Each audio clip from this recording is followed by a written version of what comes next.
Imagine a prisoner so dangerous that even hardened criminals tremble at the mention of his name. A man whose very presence causes seasoned guards to tighten their grip on their weapons. This isn't a character from a horror movie. This is Willie Bosket, the most feared inmate in the U.S. prison system. But how did a 15-year-old boy from Harlem transform into this terrifying figure? As we peel back the layers of Bosket's story, we'll uncover a chilling truth about the American justice system and its role in creating the very monsters it claims to contain. At just 5 years old, Willie Bosket had already been expelled from kindergarten for striking a teacher. This shocking incident marked the beginning of a troubled path that would lead him to become one of the most notorious criminals in American history.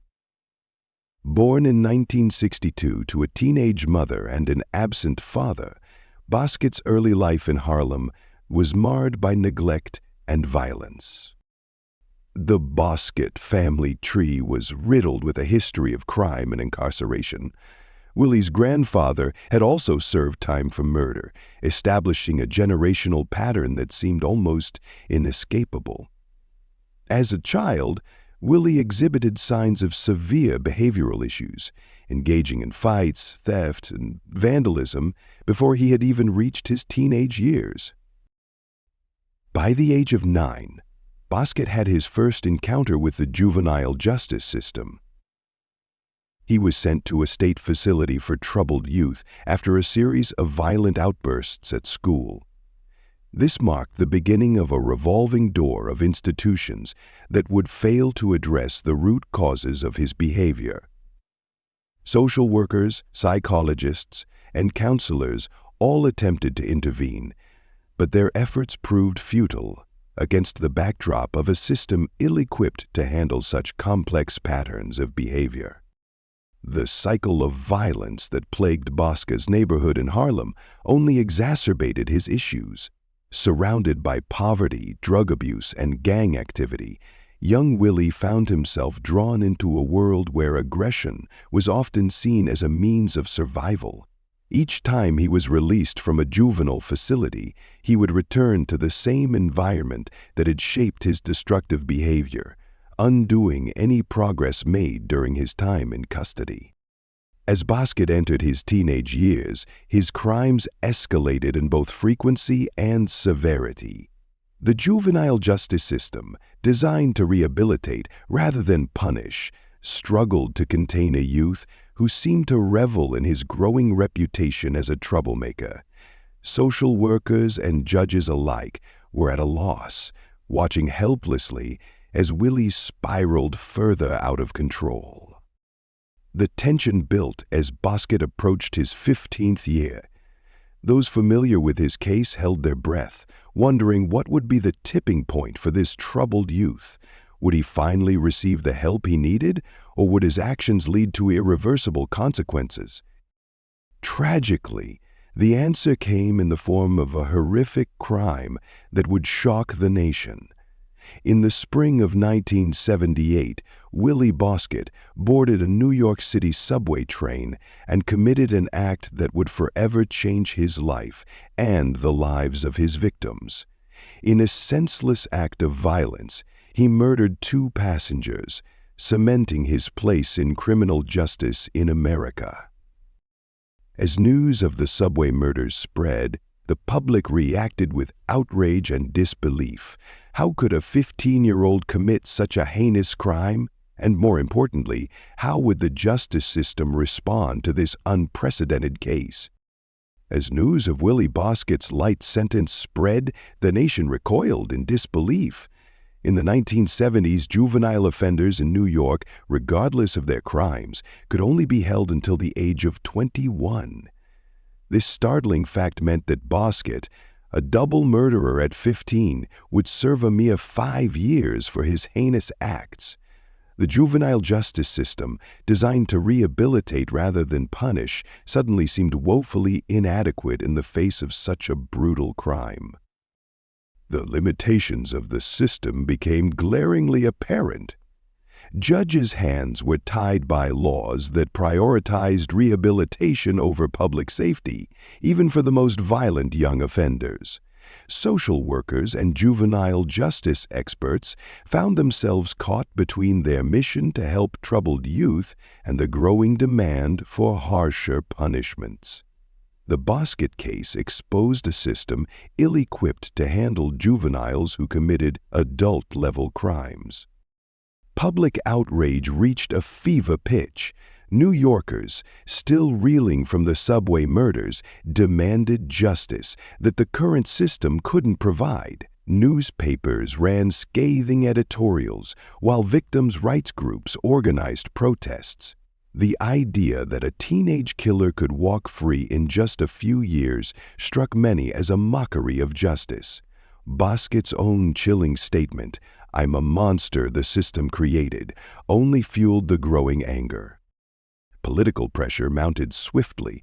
Lawmakers found themselves besieged by constituents demanding immediate action. Governor Hugh Carey faced intense scrutiny, with his political future hanging in the balance. The debate raged in Albany, with some calling for a complete overhaul of the juvenile justice system, while others advocated for more targeted reforms. As the controversy intensified, experts weighed in on the ethics of trying children as adults. Child psychologists argued that adolescents' brains were still developing, making them more impulsive and less able to understand the consequences of their actions.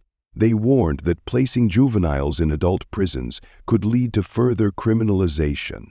On the other side, law enforcement officials and some victims' advocates insisted that public safety should take precedence, arguing that some crimes were too serious for the juvenile system to handle adequately. The tension built as lawmakers grappled with these competing viewpoints. Would they maintain the status quo, risking public backlash? Or would they push through sweeping changes, potentially setting a precedent for the entire nation?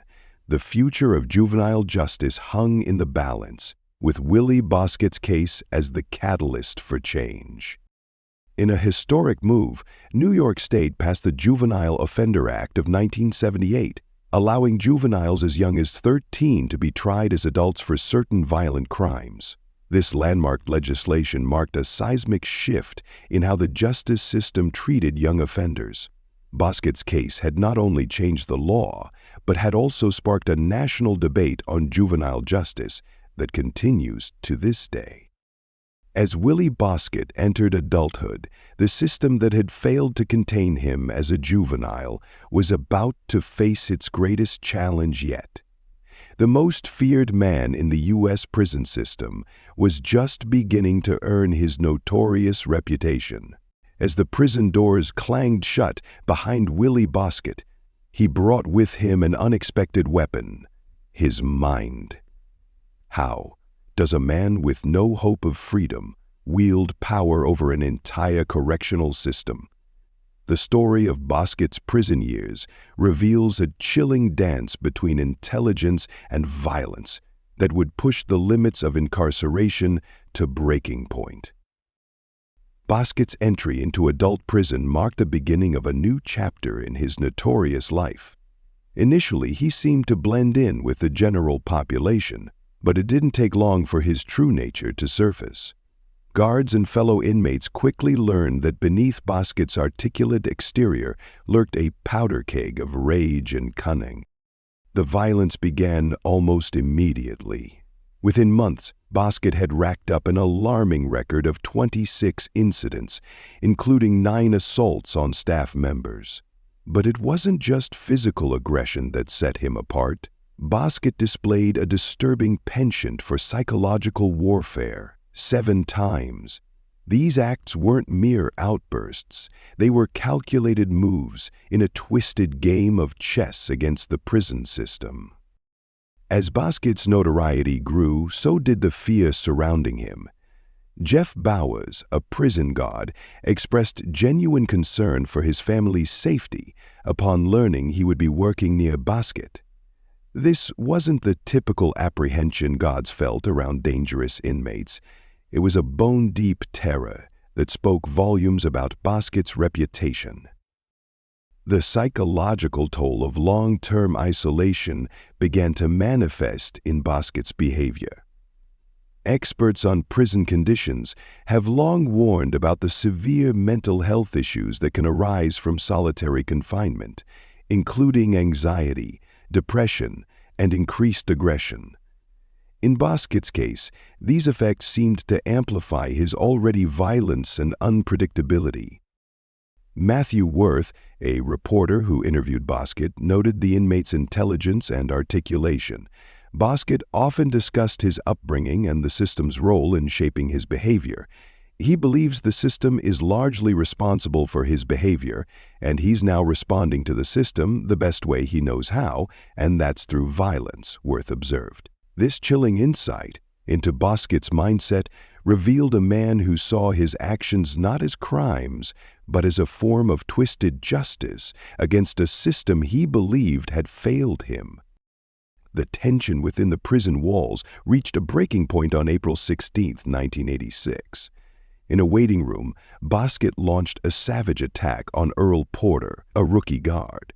Armed with a homemade knife, Bosket stabbed Porter in the back, cementing his status as the most feared inmate in the system. This brutal act led to an attempted murder charge, but more importantly, it marked a point of no return in Bosket's relationship with the prison system. Even after this infamous attack, Bosket's reign of terror continued.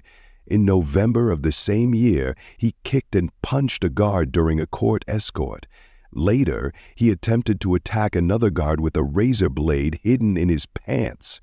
These incidents painted a picture of a man completely untethered from the constraints of normal behavior, a force of nature that the prison system seemed powerless to contain. As Willie Bosket's violent reputation reached mythic proportions, prison officials were forced to confront an uncomfortable truth. Their traditional methods of containment were woefully inadequate. The question now was not how to rehabilitate Bosket, but how to protect others from him. The stage was set for unprecedented measures that would test the limits of the American penal system. The image of Willie Bosket as an unstoppable force of violence dominated the prison system. Yet behind the bulletproof glass and reinforced steel doors, a different picture began to emerge. What happens when the most feared man in prison becomes a mirror reflecting the very system that contains him? The truth about Bosket's life in extreme confinement reveals more about us than we might care to admit. The measures taken to contain Willie Bosket were unprecedented in their severity. He was housed in a specially designed cell, surrounded by thick concrete walls and multiple layers of security. Guards approached him only in full protective gear, as if preparing for combat rather than interacting with a fellow human being. Every movement, every breath Bosket took was monitored and controlled, creating an environment of total isolation that seemed more suited to a science fiction dystopia than a modern correctional facility. Yet, as extreme as these measures were, debate raged over their necessity and effectiveness.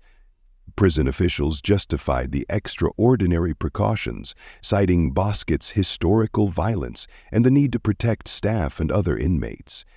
Critics, however, questioned whether such intense isolation might exacerbate Bosket's violent tendencies rather than curb them. The ethical implications of keeping a man in such conditions for decades raised uncomfortable questions about the nature of punishment and rehabilitation in the American justice system. As years passed, Bosket's reputation grew to mythic proportions. He became a boogeyman of sorts within the prison system, his name whispered in hushed tones by both inmates and guards. This notoriety, ironically, seemed to fuel Bosket's behavior. Dick Bichert, president of the State Prison Guards Union, expressed a chilling sentiment: "He probably will kill somebody in the system." Such statements only added to the aura of fear surrounding Bosket, creating a self-fulfilling prophecy of violence and retribution. Bosket himself offered insights into his mindset, often speaking about the role the system played in shaping his behavior. He once famously declared, "I'm a monster the system created," a statement that echoed through the halls of justice and forced many to confront uncomfortable truths about the cyclical nature of violence and incarceration. As we peel back the layers of myth surrounding Willie Bosket, a more complex picture emerges. Sylvia Honig, a social worker who worked with Bosket, noted that he could be very nice and affectionate to those he relates to, suggesting a depth of character often overlooked in sensationalized accounts of his crimes. This glimpse of humanity raises poignant questions about the potential for rehabilitation, even in cases deemed hopeless by many. Today, Willie Bosket remains in extreme isolation, his life a testament to the paradoxes of the American penal system. His case forces us to confront difficult questions about justice, rehabilitation, and the long-term consequences of how we treat juvenile offenders. As we grapple with these issues, we must ask ourselves, in our quest to contain monsters, have we inadvertently created a system that perpetuates the very violence it seeks to prevent? Willie Bosket's story serves as a chilling reminder of a system that often creates the very monsters it aims to contain. From a troubled child in Harlem to the most feared man in U.S. prisons, Bosket's journey exposes the deep-rooted issues within our justice system. The shocking statistic that juvenile offenders tried as adults have a 70% recidivism rate compared to 50% for those in the juvenile system raises unsettling questions about our approach to rehabilitation. As we reflect on Bosket's case, we're forced to confront uncomfortable truths about justice, rehabilitation, and societal responsibility. Are we truly addressing the underlying causes of violent behavior, or merely reacting with increasingly harsh punishments? The words of criminologist Pete Early echo in our minds. "The insanity in here is cultivated by the guards. They feed the beast that lingers within us all." This stark assessment challenges us to reconsider our methods and their long-term consequences. The treatment of juvenile offenders today will shape the adults of tomorrow. As we've seen with Bosket, a system focused solely on punishment can exacerbate the very issues it aims to solve. The brutal reality is that our current approach may be creating more Willie Boskets than it's preventing. It's a sobering thought that demands action and a fundamental reevaluation of how we handle young offenders in our pursuit of justice and public safety.